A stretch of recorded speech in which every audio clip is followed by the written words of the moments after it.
Good afternoon, everyone. I believe that we already have enough participants here that are joining us today. So I think we can start our webinar. First of all, welcome to this event about the Portuguese presidency of the Council of the EU, in which we will discuss its objectives and challenges. My name is Mafalda Infante. I am the ambassador to Lisbon of the European Student Think Tank, and I'll also be moderating the event today.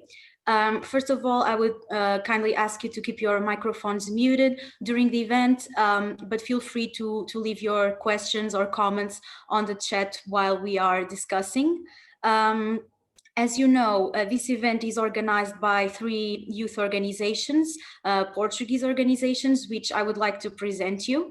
The first one, the European Student Think Tank, which is a youth-led NGO that involves young people in the European policy making. It is composed by an international board and ambassadors all over Europe and not only, and its mission is to make the EU accessible to young people, as well as to contribute to the European project. And in order to achieve these goals, the EST hosts different types of events in EU institutions and national parliaments, publishes articles and promotes campaigns about European affairs, and also engages in policy writing and advocacy with a pro-European approach.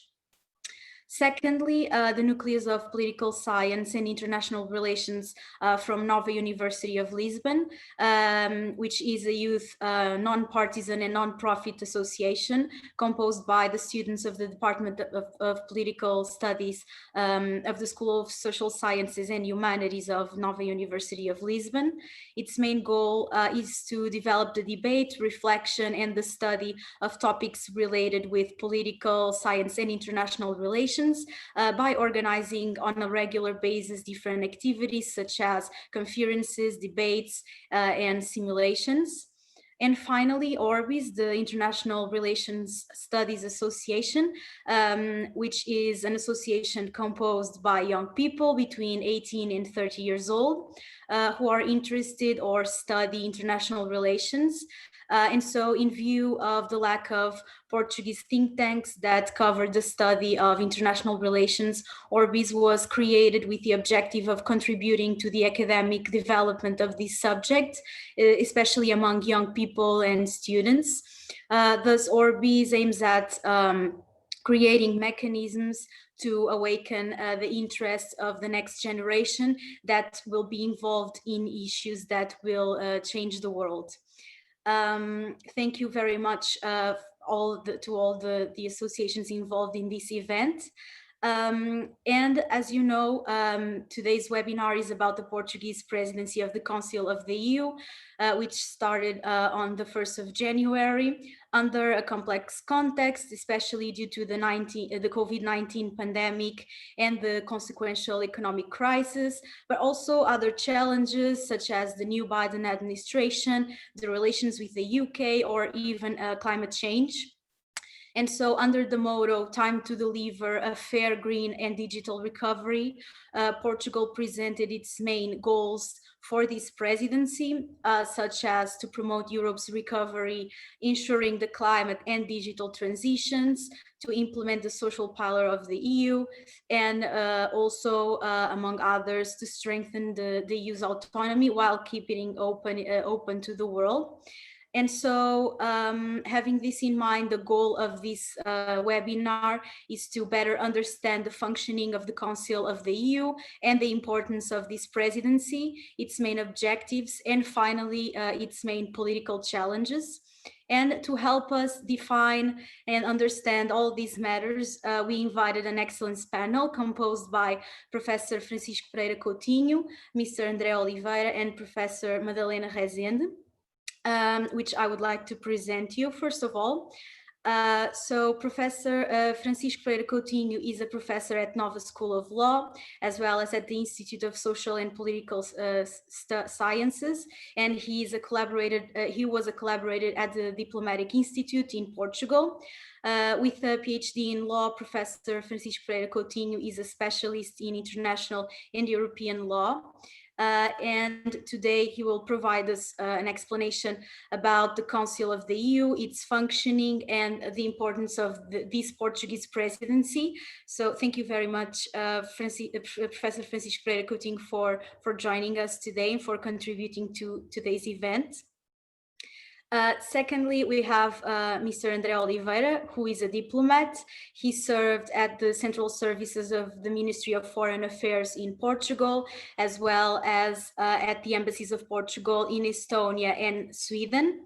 In 2007, he was involved for the first time in a Portuguese presidency of the Council of the EU, while working at the Directorate General of European Affairs in Portugal. Currently, he is the coordinator of the presidency next to the permanent representation of Portugal to the European Union in Brussels. And so based on this experience, Mr. André Oliveira will present us the main objectives and goals of the Portuguese presidency. So thank you very much, Mr. André Oliveira, for joining us today and for participating in this discussion.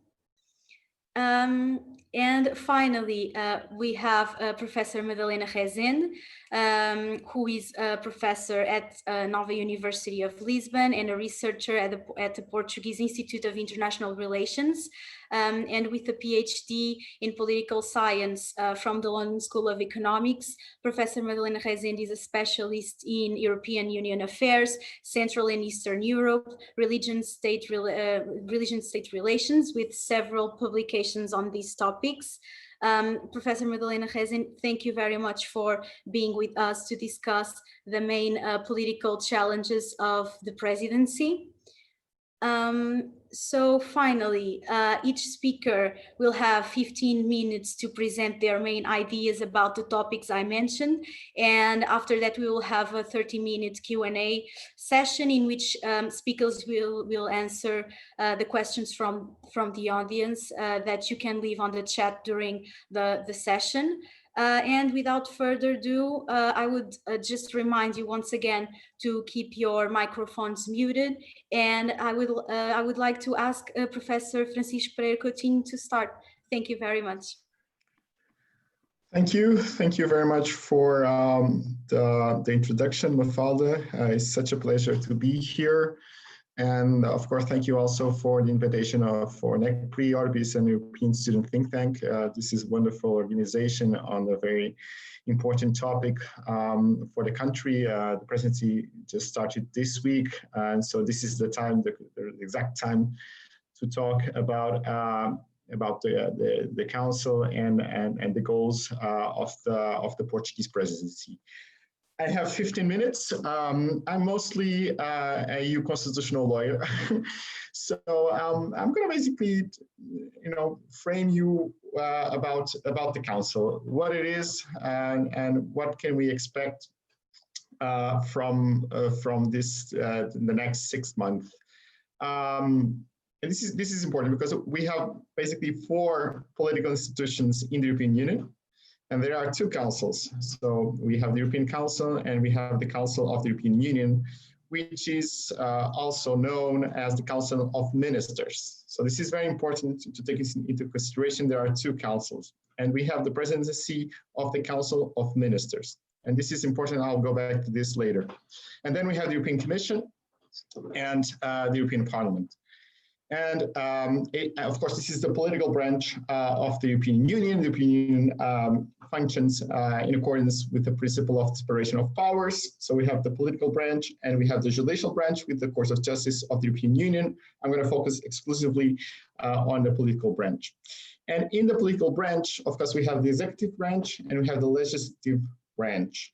And mostly the Council of Ministers develops its functions in the legislative branch, because the executive of the European Union has mostly 2 heads, which is the European Council and the European Commission, although the Council of Ministers also has some powers in what regards the executive powers. But mostly the Council of Ministers is a sort of second legislative chamber of the European Union, being the European Parliament the first chamber. So it's involved in the adoption of legislation. So this is the most important power of the Council of Ministers. We have a rotating presidency. Each member state, now we have 27 member states. Each member state have a presidency for 6 months. So we just started ours, and we'll go until the end of the first semester of 2020. This is the fourth presidency of Portugal since the accession in 1986. The first one being 92, then in 2000, and then in 2007.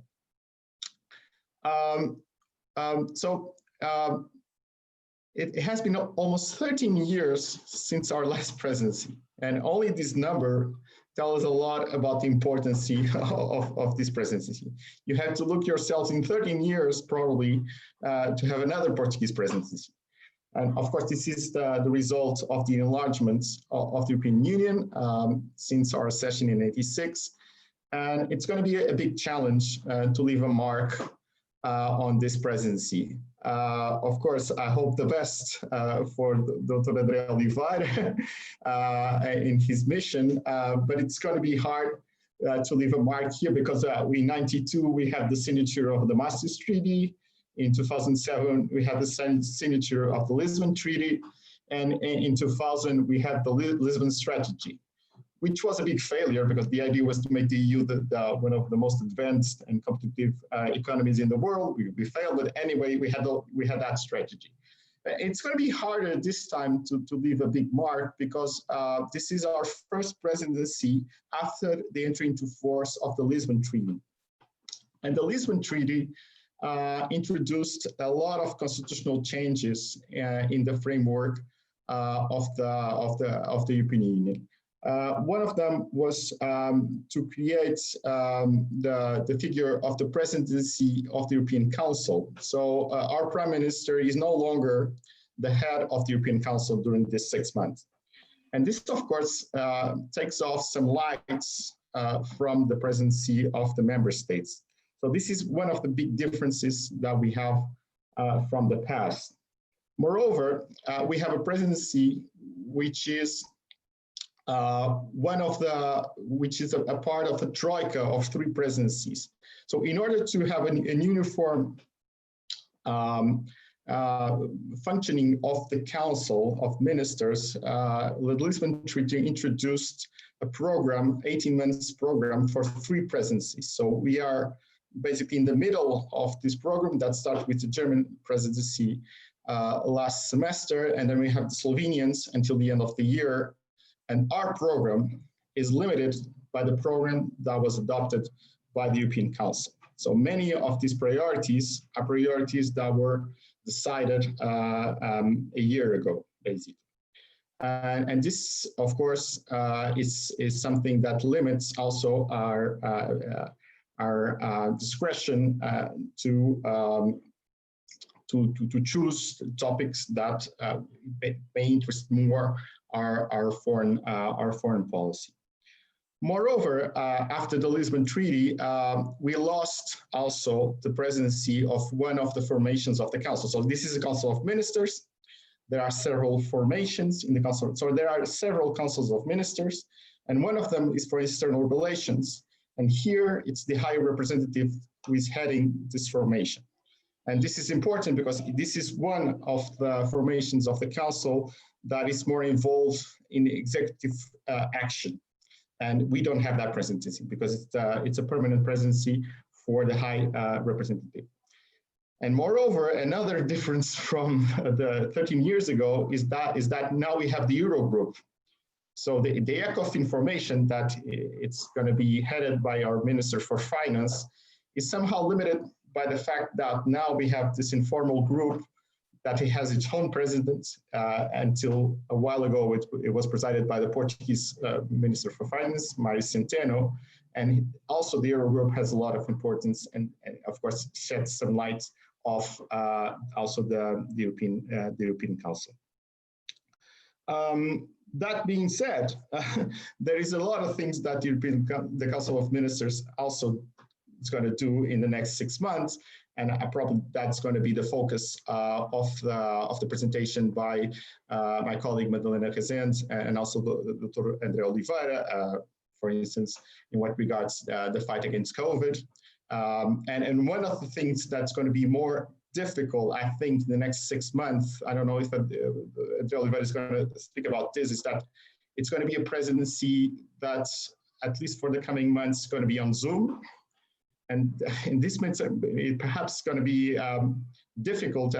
In my law school, we are coordinating a group also in the presidency in the environment area, and we had a budget for travel to go to Brussels. We're not going to use it for the next months because everything's going to be on Zoom.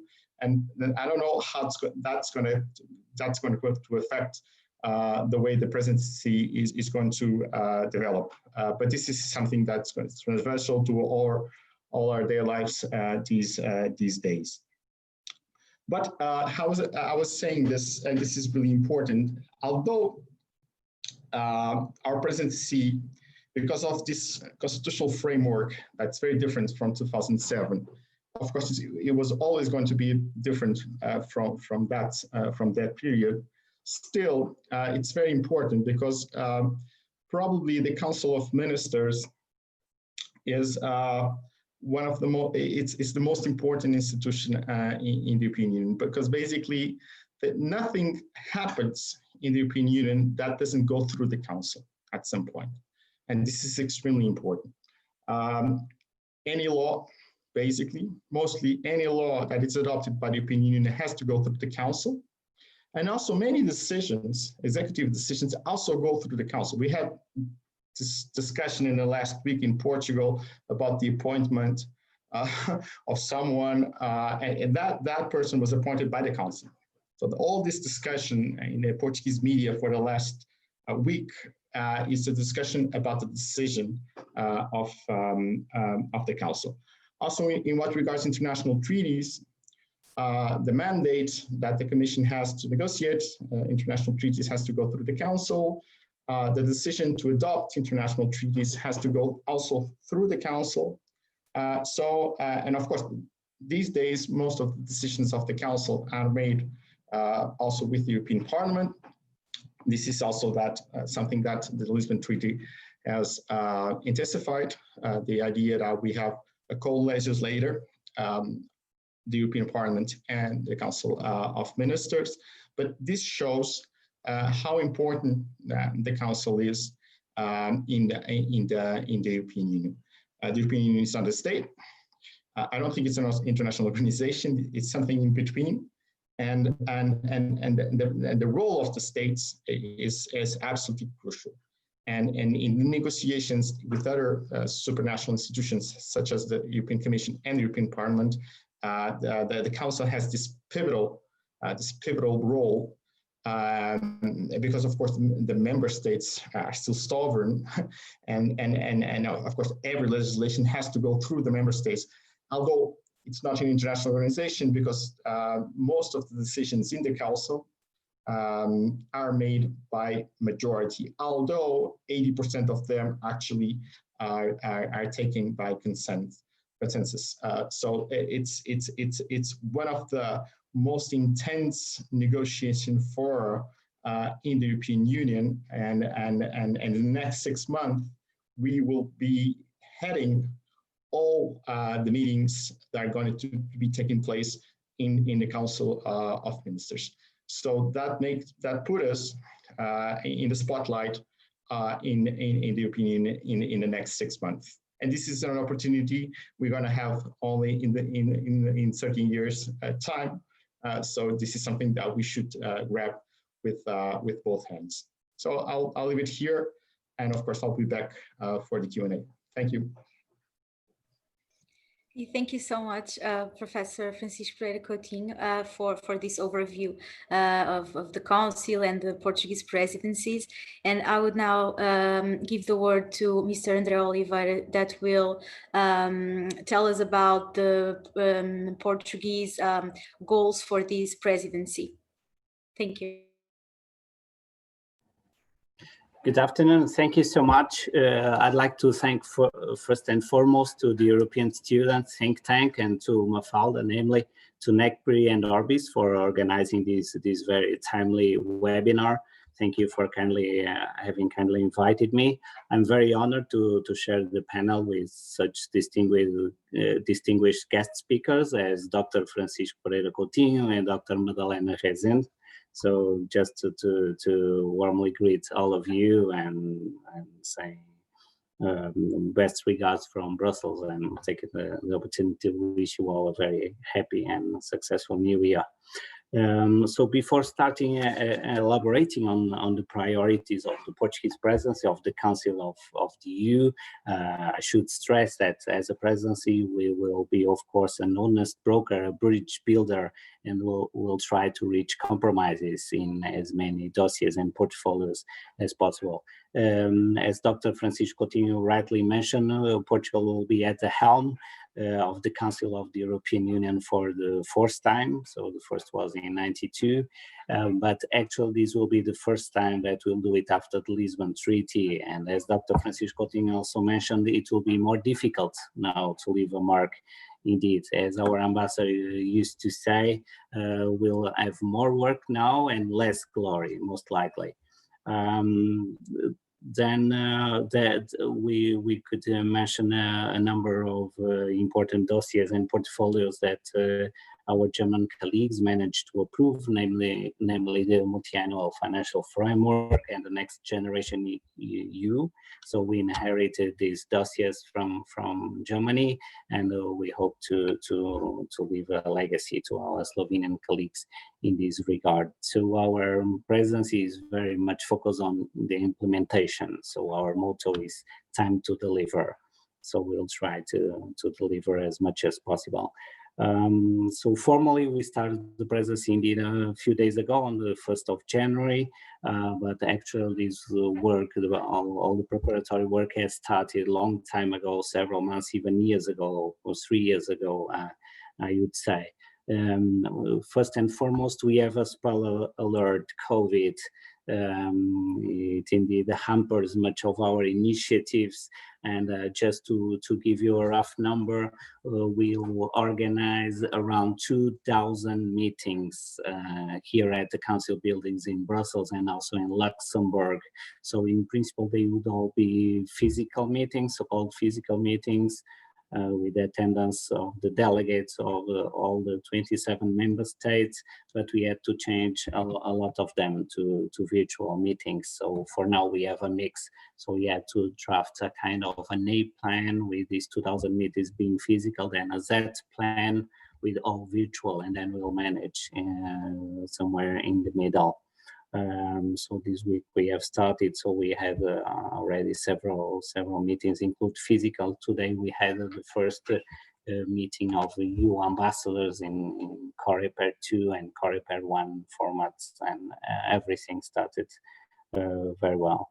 Then I would mention the triple challenge that our presidencies faced, namely in the economic response to the pandemic. So as I mentioned, on the next generation EU and multi-annual financial framework, this will be, of course, the basis for everything we do in the European Union. And in this regard, I'd like to commend the excellent work that has been done by the German presidency. And Europe and the EU is made for the citizens, the passports that we have, and that allow us to travel freely around Europe, or the single currency that we have, or the roaming free calls that we can have, all them are due to the EU, and to everybody who works here jointly every day in Brussels and in the capitals and in the member states. Second, after the economic response, we would mention the social response to the crisis. The social impact of the pandemic has made our original priority of strengthening the European social pillar even more urgent. And third, the health policy. There are high expectations among our citizens concerning the rollout of the vaccines. So the European Commission has been leading this process, but Portugal, as the presidency of the Council of the EU, will also play a major role in the coordination among member states of the vaccination process. Then I will move forward to mention the 5 pillars of the presidency program. As Dr. Francisco Coutinho also rightly mentioned, this builds on the trio program that we agreed with our German and Slovenian colleagues, and then it's also framed by the so-called strategic agenda approved by the leaders, by the European Council in 2019. Then our 5 main priorities could be summed up as a resilient Europe, a social Europe, a green Europe, a digital Europe, and a global Europe. Starting with a resilient Europe, we should say that we'll strive towards an open strategic autonomy,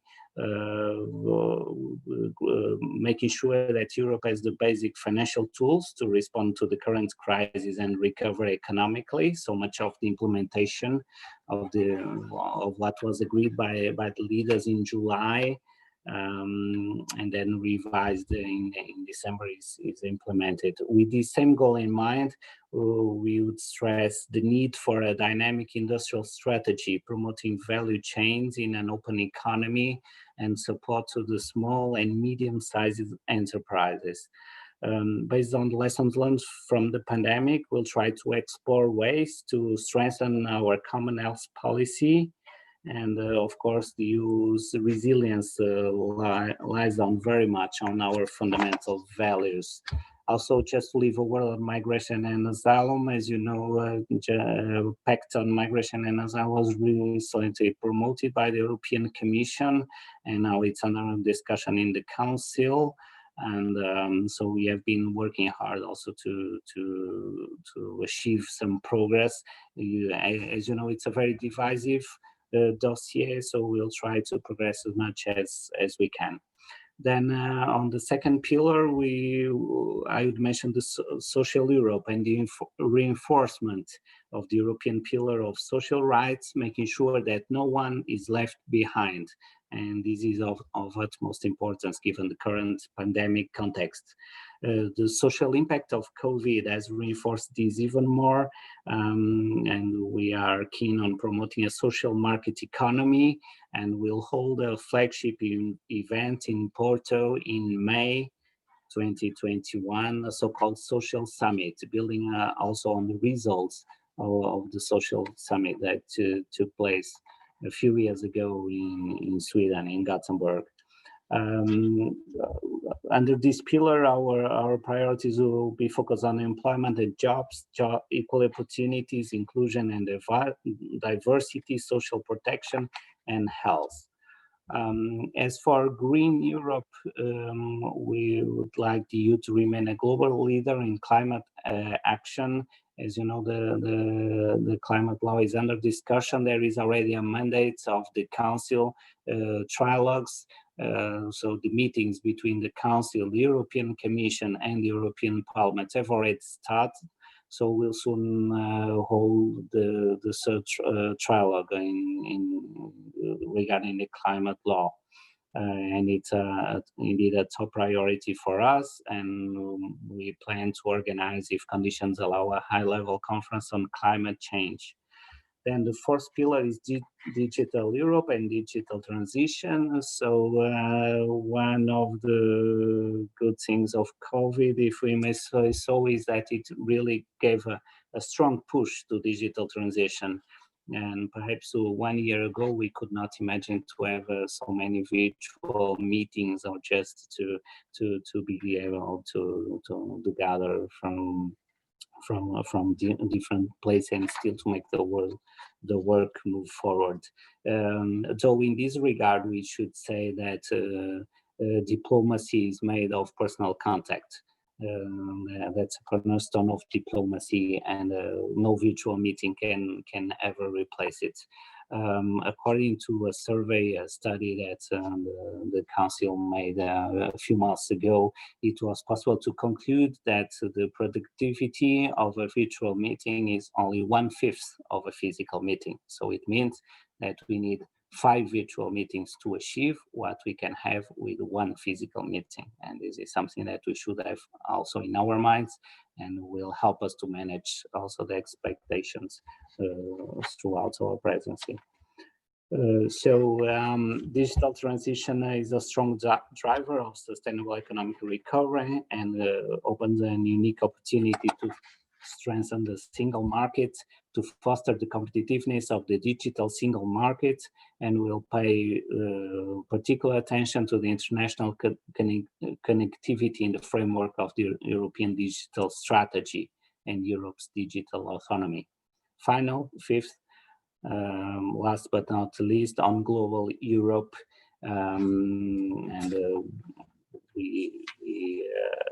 in this regard, of course, that Brexit comes first to our mind. We could say that EU is entering into a new kind of relationship with the United Kingdom, and as presidency of the Council of the European Union, Portugal will seek to make sure that this shift takes place as smoothly as possible, with the conclusion of the recently negotiated trade and cooperation agreements at the forefront.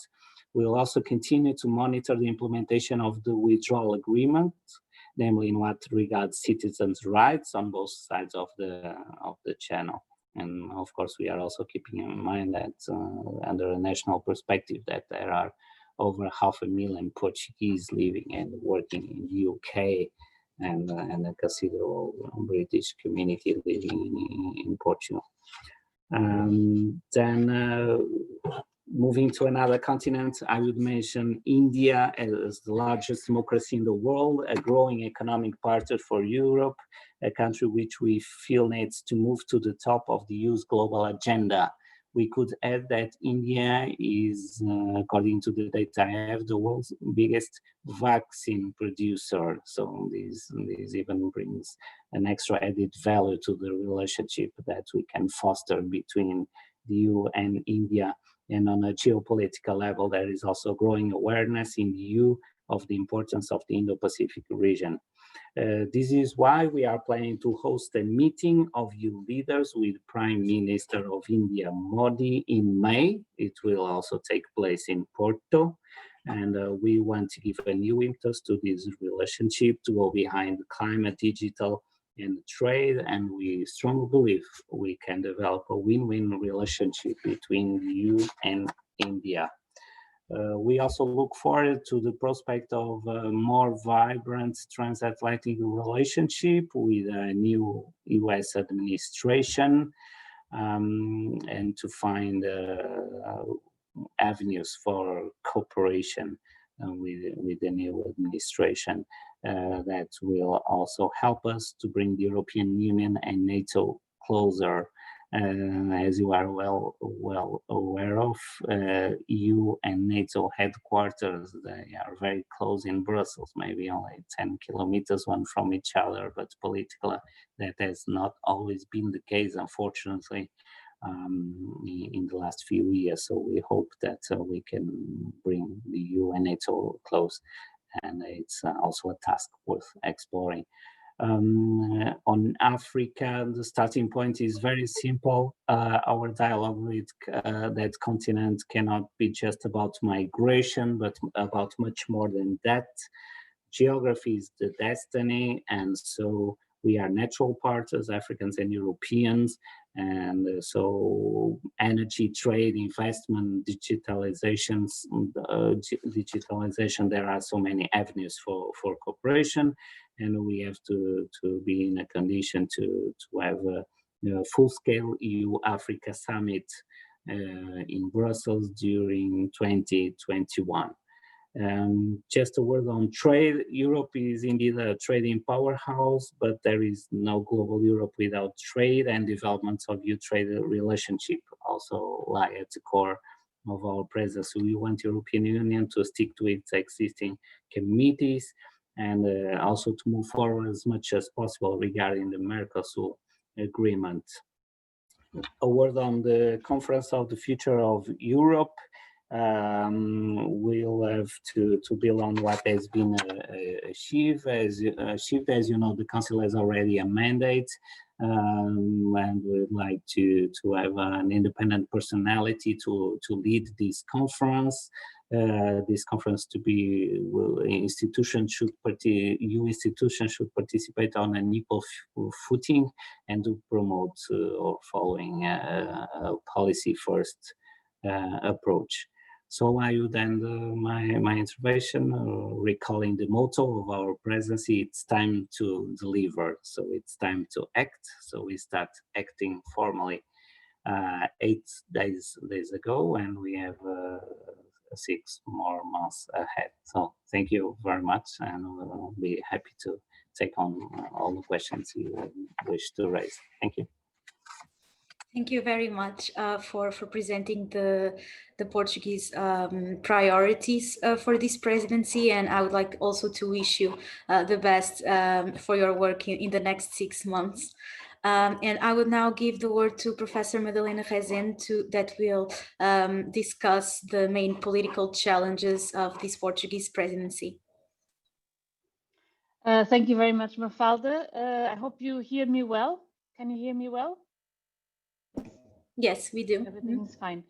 Yes, also would like very much to compliment you for the organization of this event. I think it's a really good initiative, and also to greet my partners in this panel, Professor Francisco Pereira Coutinho and Dr. André Pereira. It's a pleasure to be here. I'm sorry not to have such a great background as they do. I just have my my living room, but I will try my best. I think Francisco was in Mostar as far as I could check, but he can confirm that. Yeah. Good. You were? I took this picture in an Erasmus mission, so it's very suitable. Very good. Very good. I'm greeting you from Berlin anyway. I'm working here for the Portuguese embassy during these 2 presidencies, the German and the Portuguese one. And so I'm going to give you, starting by giving you a little bit my perspective about this transition and what I think is a bit the context of this of our presidency. As we saw in this last month in December, the German presidency managed to finish or to conclude a lot of difficult dossiers.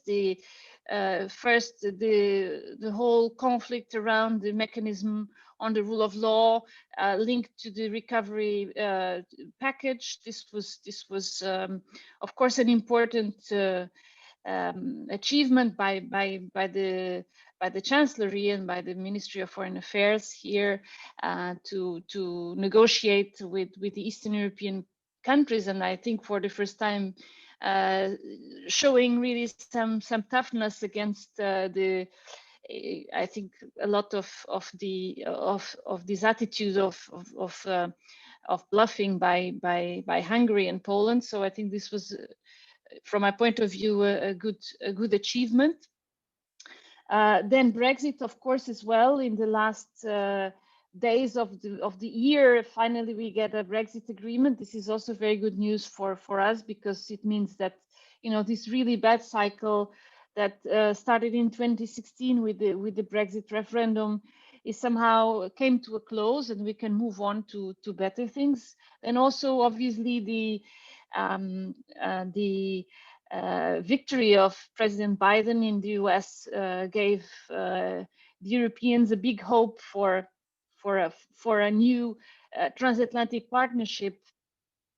So I would say that we start our presidency in a better position than what the the Germans did 6 months ago, in the sense that they managed to somehow conclude what I would call a difficult and somehow long period of crisis in the European Union, starting with the Euro crisis. And with this recovery package, they showed that the Germans really moved on from this somehow a bit protectionist attitude towards European affairs, and this is for me a very good sign.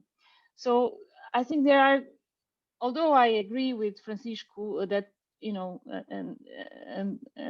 Dr. André Pereira that this will be a difficult somehow follow up after so many big achievements were reached by the German presidency. I think this is a very important moment.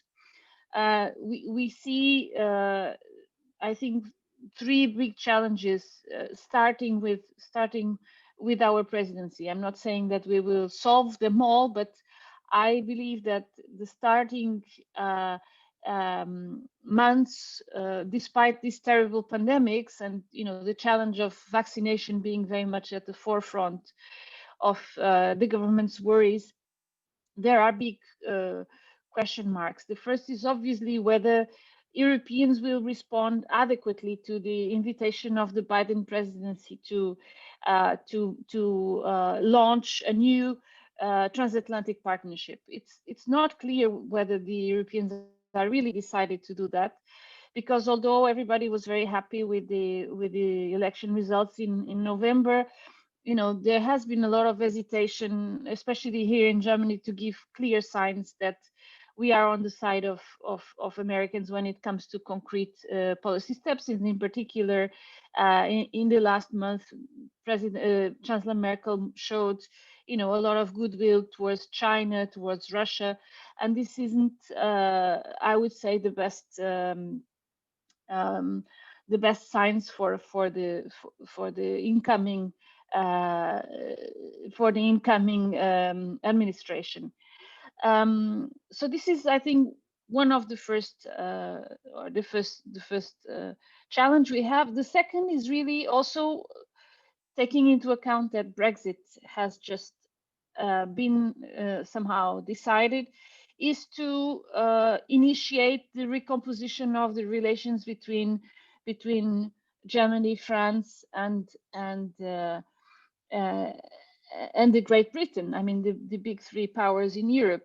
And before this Brexit deal was done, it was not really possible to start talking about equally or even more important questions which are related with the security of Europe. And this is also, of course, linked with the transatlantic relationship.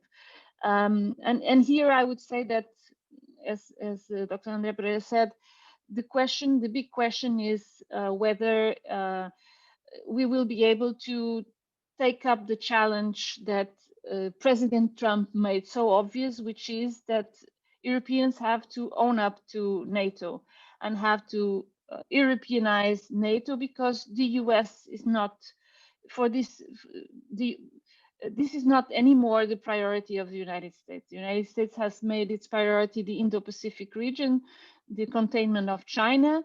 Of course, containing Russia is important. NATO is important in that context.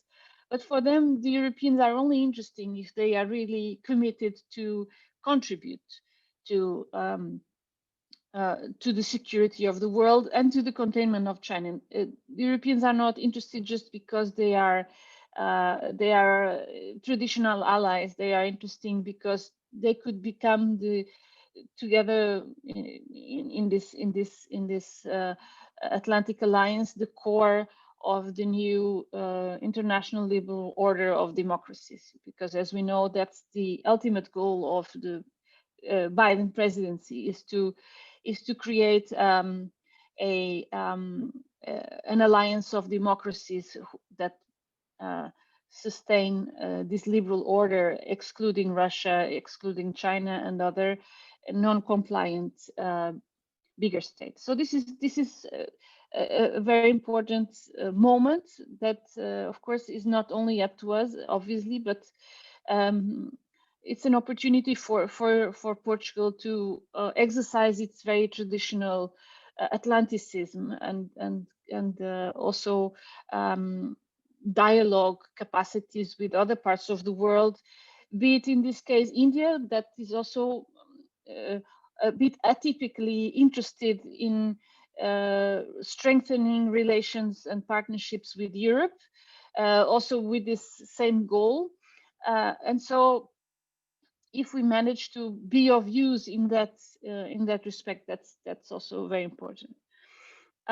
So the second goal of helping to reestablish the relations between Germany, France, and Great Britain, I would say, is linked obviously with first the implementation of the Brexit agreement and all the questions related with the service in trade, the trade in services, which is very important, but also in moving forward with the relationship in defense matters. This is key for us, and I think here we also have somehow a new given, which hasn't been a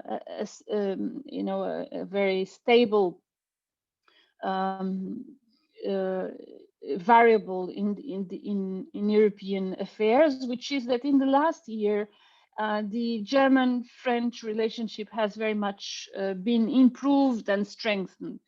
Of course, given the decisions that were taken together regarding the recovery package, but we also, in terms of foreign policy, we see a much closer relationship between France and Germany, and this could be good and could be bad. I mean, it could be good if they put themselves in agreement in the way they would like to include Great Britain and give good service to the British special relationship with the US. It could be bad if it comes to agreeing with President Macron concept or closed concept of the strategic autonomy. I mean, if this strategic autonomy is about creating European defense and excluding continental defense and excluding Great Britain and the US, this will be a big problem, I would say. So we should be very attentive to how relations with the United Kingdom developed from now on. In terms of our so-called main goal or our contribution to the recovery package with the social dimension, we know that this social security and everything that is related with the support to workers and the population in general, this is not a traditional, this is not part of the core competences of the EU. So this will be, I think, an important discussion, meaning that I think it comes at a good time that this is put to discussion at the European level. It is, I think, having lots of resonance here in Germany, the idea that the pandemic has worsened the inequalities between people, and we have to take that into account and try to debate on this. I think the presidency has done a good job in identifying the framework for a common European or the acknowledgement that part of the social model is to have a minimum wage, even if minimum wages have different levels in different countries. That's obviously an important starting point. But this debate will be an important debate that I think will have resonance as the national plans emerge, and as we have to coordinate also that aspect. So to combat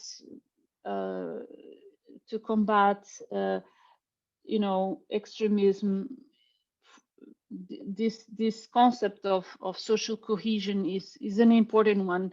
And in Europe, we have such a tradition of attempting to bridge differences between social classes through the intervention of the state, that this should become more clearly part of the European somehow upward to international, also to the international order.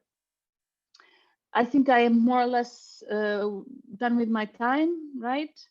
Just one last point about the EU-Mercosur trade agreement that the Portuguese presidency is concerned about. We know about the resistance of the French.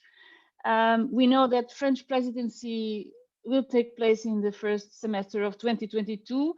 Here in Germany, this French presidency is treated almost like as a fourth member of the trio. So things that started, or processes that started in the German presidency are supposed to have its conclusion in the French presidency. We hope that this Mercosur EU trade agreement is not one of them, because for Portugal and for other countries with strong links with Latin America, this is an important project that has been so much time in the making that it would be a big success if we manage to pull it through. Thank you. Okay, thank you very much, Professor Madalena Resende, for discussing the political challenges of this presidency. So we now have some minutes for questions, and we already have two here on the chat. So in the meantime, you can continue to ask questions. But I would start with the first one, which is from Mariam, and it is about the EU in the world. So as we see, China continues to sign bilateral agreements with different countries everywhere in the world. We witnessed massive destabilization and even war on the eastern border of the EU, and the EU's role in these processes was the lowest in the past decades. The EU seems more concentrated on its inner problems on the European level, the never-ending Brexit and crisis caused by COVID-19, for instance.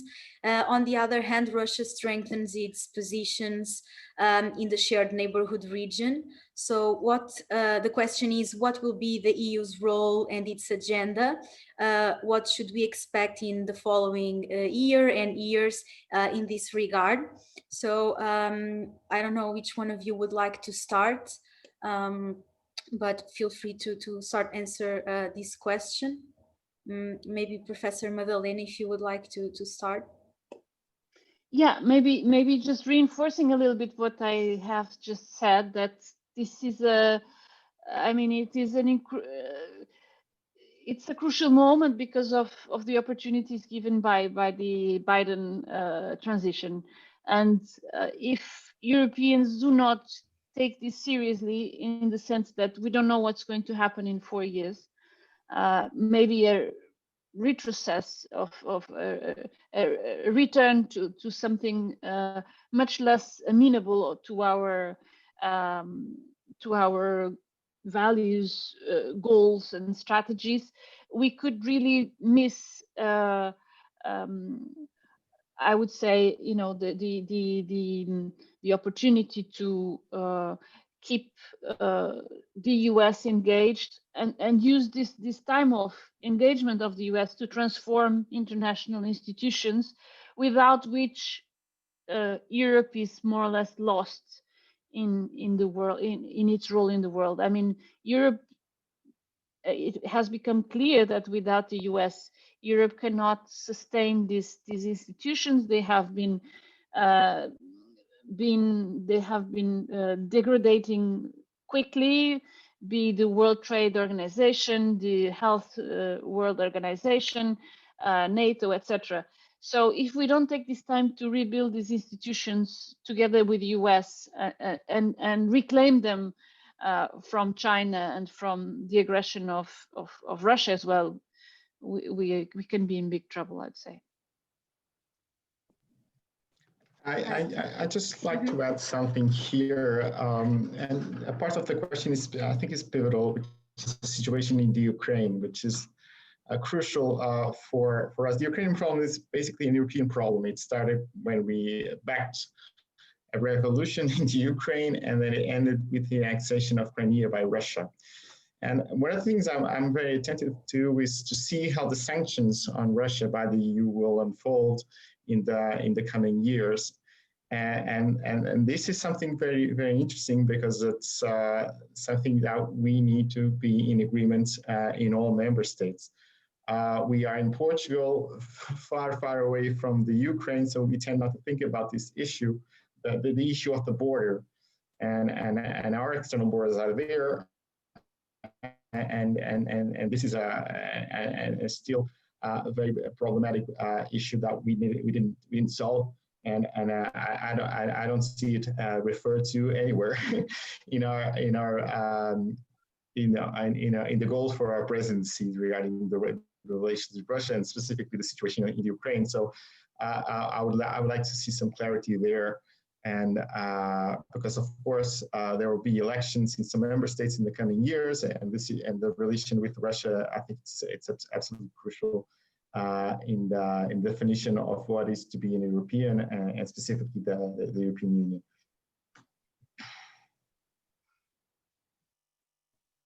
I don't know if Dr. André Oliveira would like to add something. No, I guess not in this regard. As you are all aware of, we have a European Union High Representative for Foreign Policy, and so we do always try to find a common ground, namely in regard with relations with certain countries such as China and Russia and Ukraine, and with Ukraine, as it was mentioned.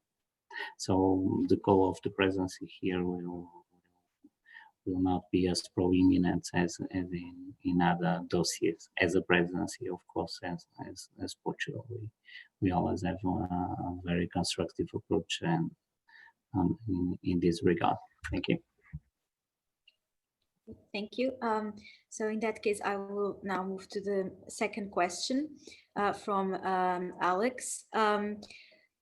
So he would like to ask what are the Portuguese positions in regard to and the actions it will take during its presidency in terms of furthering the European Health Union as laid out by President von der Leyen last year, and with regard to the erosion of the rule of law in certain EU member states.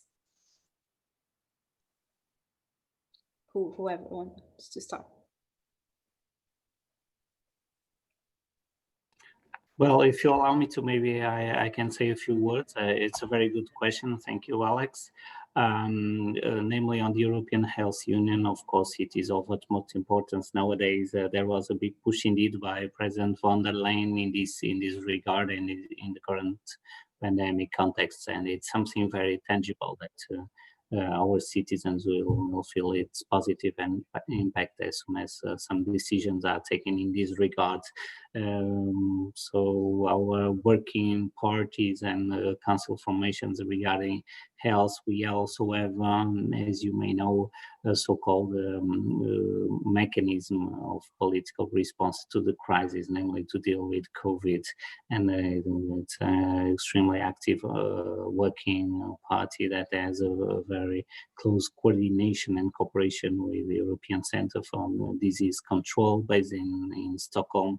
And so we, as presidency of the Council of the European Union, will also try to push for this coordination effort as much as possible, and namely what concerns the vaccination process. So in Europe, this was a question that was repeated several times a few days ago and 3 days ago when President Charles Michel visited Lisbon, and it's of course a top priority for us as a presidency. Thank you very much.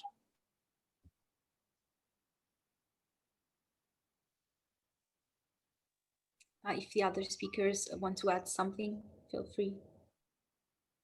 Yeah, here specifically in what regards the rule of law, and if you go, and I don't know if Dr. André is going to speak about this, the pact on migration, because Portugal has a very different position regarding the specific pact vis-a-vis these states who have this proposal to rule of law. I'm speaking specifically of Poland and Hungary. And of course, one of the things that sometimes happens, when we saw that when we discussed the relocation of refugees a few years ago, was the decision to decide by majority against the will of the states. So if we come to that at some point, it will be very interesting to see if Portugal forces a decision by majority in these more sensitive issues for some of these member states, because and this is something that I'm going to follow at least closely to see how things will unfold in the next 6 months, because this is a very political issue. And this is one of the most interesting things I think the EU has developed in the last 20 years, because we were used to discuss, fish quotas, and now we're discussing quotas for people. And this becomes very political, and these decisions by consensus just evaporates very quickly. But of course, it's very difficult sometimes to implement decisions against the will of states that are defeated in the council. And we saw that specifically in this area of asylum and migration. So I'm very curious to see if we're going to see any developments in the next 6 months, because we are, of course, completely focused on the health crisis. It's basically the almost sole focus for the last year. And I'm pretty sure in the coming 2 or 3 months with lockdowns everywhere, that will be where the focus will be. But there are some issues here that are profoundly divisive. And the solution that we just had by the German presidency was basically, I was going to use the Portuguese expression, to push with the belly for the coming years, and then we'll see how we're going to implement rule of law mechanisms in future financing of the EU. But I'm very curious to see how the more political issues are going to be addressed by the Council of Ministers in the coming months. Professor Madalena, would you like to add something? Yes, I mean, I'm slightly lost. Are we dealing with health, or are we dealing with human rights? I just did we join 2 questions? No, the question is the same, but yeah. So basically, the question is, what will be the in this case Portuguese actions to furthering the European Health Union, and at the same time in regards to the erosion of rule of law. So it's like two topics in one question. Okay, yes, because I only heard the beginning and then I was a bit lost with Francisco's answer. Yeah. Yeah, I mean, I am a bit more optimistic than Francisco. I don't think that this mechanism on the rule of law is going to solve everything, but I think that this last month there has been some emphasis on democracy, which are positive from my point of view. I mean, of course, the developments in Poland are not positive, but the way the EU is dealing with it is positive. I agree with Francisco that this is a delicate topic, meaning the EU is very much a balance between a union of states in which each state, keeps its sovereignty and chooses to together articulate it and exercise it with other states. But of course, the values of democracy and human rights are very much part of the foundation of the European Union. And if the EU is not democratic, then it really starts not to exist. So the mechanism is good news. There's also a new plan of action on human rights and democracy for the next 4 years. And this will have also a bigger emphasis on actions of support of democracy, more than the ones before. There's also a new regime of sanctions of the EU, that is sanctions related with human rights, that if and when it's adopted, it would also give us more strength to support democracy in the world. And also, I would say that the action plan, together with the new Digital Service Act that was adopted in December, and will deals exactly with the questions raised by the social media and its diffusion of hate speech, violence, and systematic breach of human rights. So these are steps in the good direction, meaning we will see whether this takes a more strategic global character, exactly in this relation with the US, because this is supposedly part of the agenda for this transatlantic partnership. So President von der Leyen answered to the Biden administration, had very concrete proposals, and one of them was this bilateral council on trade and technology, and this transatlantic zone on digital, which will define a framework for digital technology. And this also, as we know, is one of the factors that is very problematic for democracy in these last years. And I think the EU could become an important actor in the regulation of this activity. Thank you. Thank you very much. So now I will move to the next question from Nelia, which is what we can expect from the Portuguese presidency on human rights, especially within the European context, considering unemployment, hunger, and accessible living. Maybe this is more question for Dr. André. Thank you. It's indeed a very good question, and I would be glad to stress once again that the social dimension of Europe is very much at the core of our presidency of the Council of the EU, and we'll organize a social summit in May in Porto. Also, the support to the unemployed and to living conditions will be based on what we can achieve and get from the multi-annual financial framework 2021-27 and on the next generation EU. So yes, we are indeed concerned with this problematic, and we'll do the utmost that we can to promote and reinvigorate and strengthen the social dimension of Europe, so that we can follow an inclusive approach. Thank you. Thank you. If the other speakers would like to add something, if not, we can move to the next question, which is what are the panel's views on the much debated topic on EU potentially creating an EU army or a coordinated defense?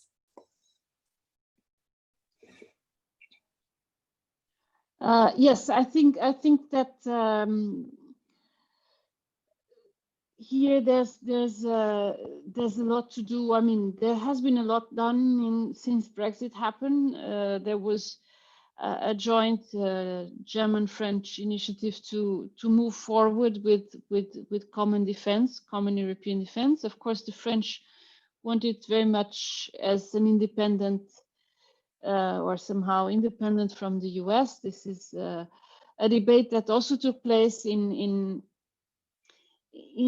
December between the French president and the German defense minister. The German defense minister very much defending NATO and the so-called Europeanization of NATO, and the French president pushing for its agenda of strategic autonomy, independent or at least at a par with the United States. So, you know, this is it's a difficulty that it has not been resolved, and we will see in the next months, also because there will be a new candidate for chancellor here in Germany, and we hope that the new candidate and future new chancellor will be somehow someone with a clear attitude, or a clearer attitude than Chancellor Merkel has been taking, because as I mentioned in my presentation, Chancellor Merkel has been very undecided about what exactly it is that she wants. This kind of doctrine of somehow equidistance between China and the US has a lot of weight in her thinking and in the chancellery, and only partly in the Foreign Office. So it will be very important to see how these elections that are going to take place next week will play out, and in the next months, what will be the position of the new candidate for chancellor. So I don't know if it will be possible to have more clarity on this issue before the German elections of September 26, but so maybe out of our reach. I can just add 2 or 3 things. We were discussing the EU Army 70 years ago. And as Madalena has said, after Brexit, I think the conditions to actually have a more serious discussion on this are here. Finally, although, of course, even if we create an army with the coalition of the willing, with PESCO, with the countries that want to go forward, it's going to be army that we're going to use only when we decide by unanimity. And that is, of course, going to be an all different issue. But of course, it's a very pressing issue. And I think in the coming decades, we'll see some developments here for sure.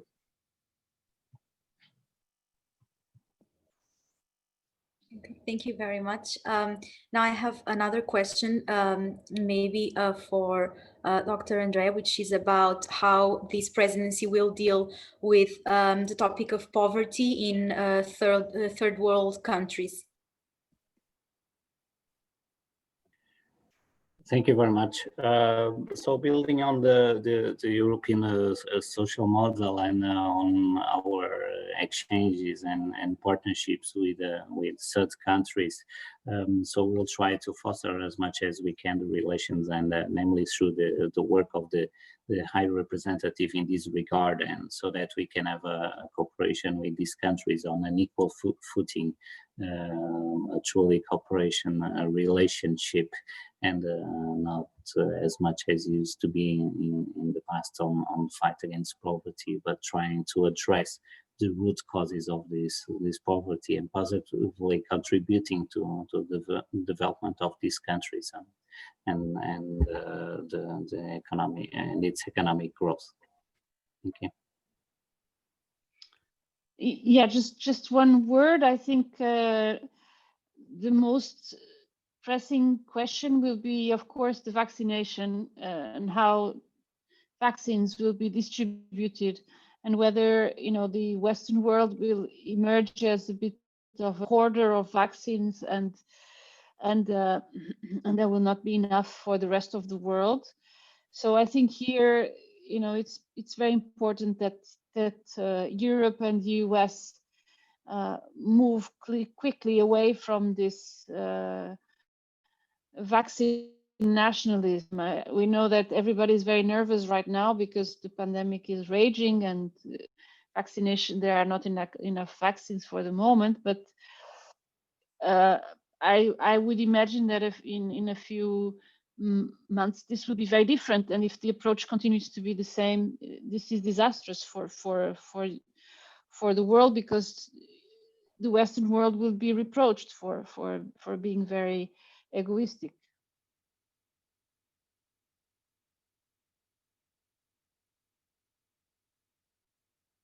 Professor Francisco Pereira Coutinho, would you like to add something on this one? If not, we can move to... Yeah, we can move forward. Okay, so the next question is about how this presidency will act on the topic of discrimination of migrant workers, especially on the topic of the living conditions of seasonal workers throughout Europe. You already mentioned, Dr. André, but maybe if you would like to develop a bit more on this topic. Yes, thank you for the very good question. So building on what is foreseen under the Pact on Asylum and Migration, so one of the volets is indeed on legal migration and promoting the integration of migrant workers and providing the best possible living conditions. So we'll work as much as possible with our EU partners in this regard to move forward this agenda of migration. It's as you know, it's a very divisive topic within the EU, and so we as the presidency will of course try to find compromises and to move forward as much as possible.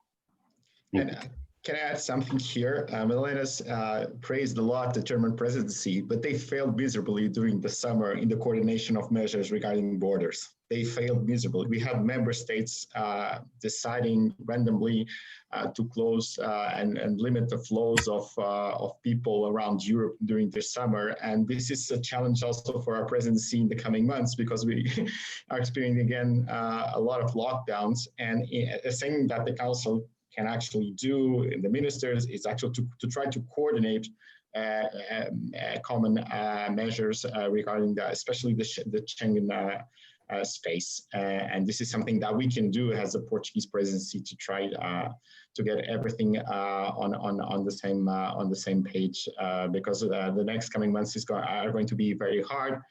And what we saw in the summer was not good.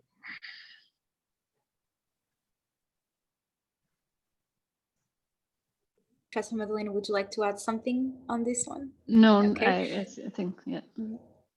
Okay, so we are reaching the end. I have two more questions. The first one is about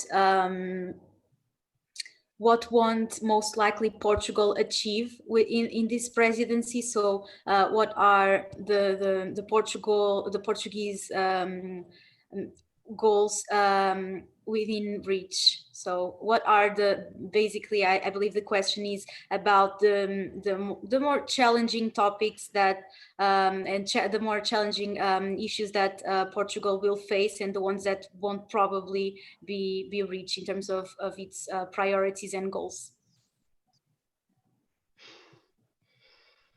Thank you for the question. Of course, Portugal, as the presidency of the Council of the EU, will try to push for as much as possible and to achieve these objectives. They are common objectives and common goals built under the strategic agenda defined by the EU Council leaders back in 2019. And so the success of one is a success of all, and vice versa. And so the best way to manage it will be to benefit all of us. So we'll try to so we had a very good heritage from our German colleagues, and we hope to deliver a good legacy to our Slovenian colleagues. Under the TRIO program, we have been working very closely, of course, not only with our TRIO, but with the upcoming 3. Or so let's see what we can reach. As I said during my first intervention, there is this big spoiler alert of COVID. So let's see where we can get. And the more physical meetings we can have, the more physical events we can have, will put us in a better condition to achieve these goals. And namely, as Dr.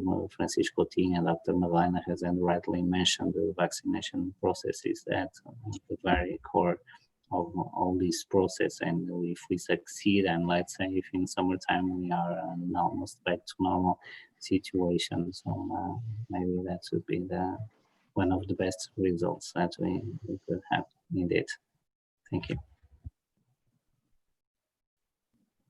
I would just add that in the economic front, of course, this is the third wave of COVID. We had the recovery fund thought for when we were in the first wave. So we really need to see all the legislation that is going to be needed to implement the recovery fund and also the budget. And this is something that probably it's going to be a big challenge because the social consequences of the pandemic, they're going to be more visible probably this year, and of course the response of the EU has to be quick, and this is something that of course the Council will have a big role. I don't know specifically how a lot of meetings will have to take place, and this is something I didn't mention, but for the students to have an idea, the legislative process in the European Union is extremely slow because it has to come from the Commission, every law, it has to be approved by the Parliament and by the Council. And in many occasions, we have to speed things up. And this requires a lot of coordination between all the institutions in Brussels. And of course, we are living extreme situation also in the economic front. And here, this is something that we can actually control how we manage, and like the vaccinations quicker. This is something that the organization, it's crucial to have a good output here. And of course, the EU has, the legitimacy of the EU is mostly output. So this is going to be crucial for the coming years.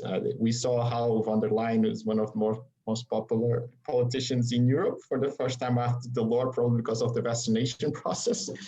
And this output of the recovery fund is going to be crucial for the way that people see the EU. So the Portuguese presidency in this specific time is also very important for this specific reason. Thank you. Yeah, I would also, I would put the question a bit upside down in the sense that it's true that there's lots of things that will be hard to achieve because of the pandemics. I mean, and this backlog of meetings that have not taken place, and you know, this has been terrible for the EU. So, but there are things that we cannot fail. We cannot fail exactly on this question of the rollout of the vaccine, in that the EU is seen as an aid and not a hindrance, and this is a big danger right now. In many countries, here in Germany, it becomes, lots of politicians are making points by stating that the EU is guilty of the lack of vaccines, etc. So this is very dangerous. The other thing which is of course dangerous, and it's something which we will have to be very efficient, is with the implementation of these national plans, and that the money starts really to from the recovery fund starts really to reach the different countries by latest March, April, so that the economic disaster is not as big as it can become. So these are the two things which I think that cannot go badly. Thank you. Moving to our last question. When we consider Euroscepticism, parties that have risen around Europe and the rise of national identity as a key factor for this trend, what can the EU presidency do to promote European identity? Well, I should say that that could lead us back to our motto. It's time to deliver, and so if we manage to deliver under the green objective, a more social and integrated Europe, and more inclusive and a more digital Europe, and if people feel that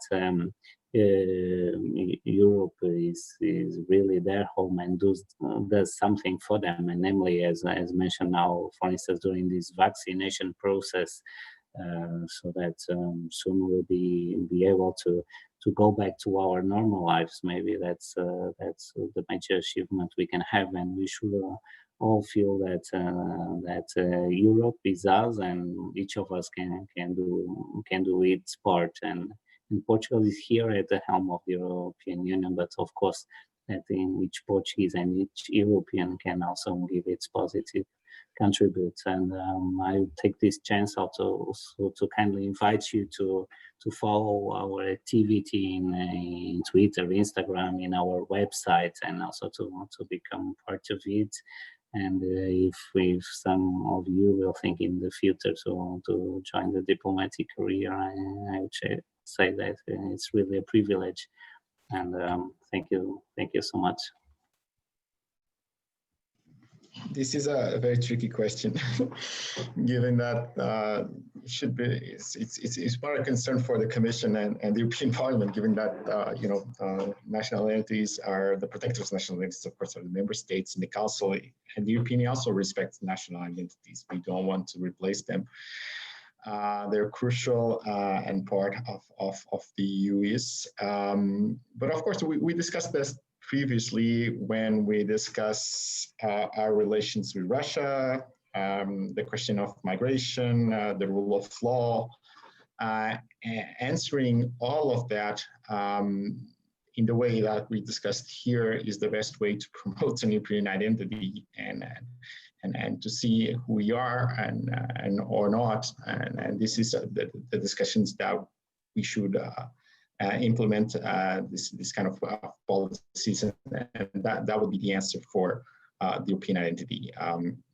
I don't think that we should, the Council of Ministers should do much else here, given that, of course, this usually leads us nowhere. Yeah, I would also agree that, well, coming back to this idea that there was a closing of a cycle, which was very negative for the European Union, a cycle in which nationalism was on the rise. The EU was seen as not able to deliver on the most important crises that emerged, be the Euro crisis, be the refugee crisis. It is important that the narrative is changed, and that the European politicians, national politicians, obviously, start to present a better picture of European integration. And this is, of course, important for the bigger states, that they show that they have a vision for the European project and that they are putting their effort in the European project. But it's also important for all the other countries and all the other political forces of the center that they become less ambiguous about this, and that they reaffirm, they reaffirm their commitment to Europe, and also that they see that they seize the opportunities that are emerging in this 2021, despite this very bleak situation in this first months, meaning that there's an idea of a spring for Europe, a spring that comes out of the end of the pandemics or the easing of the pandemics, but also a spring in the sense that European states find common solutions to common problems and find the ability to change their relationship with the outside world, and become more clear in their purpose and in their values. So I think this is a very important moment that could, eventually be the beginning of the end of this nationalist turn that started in the last decade.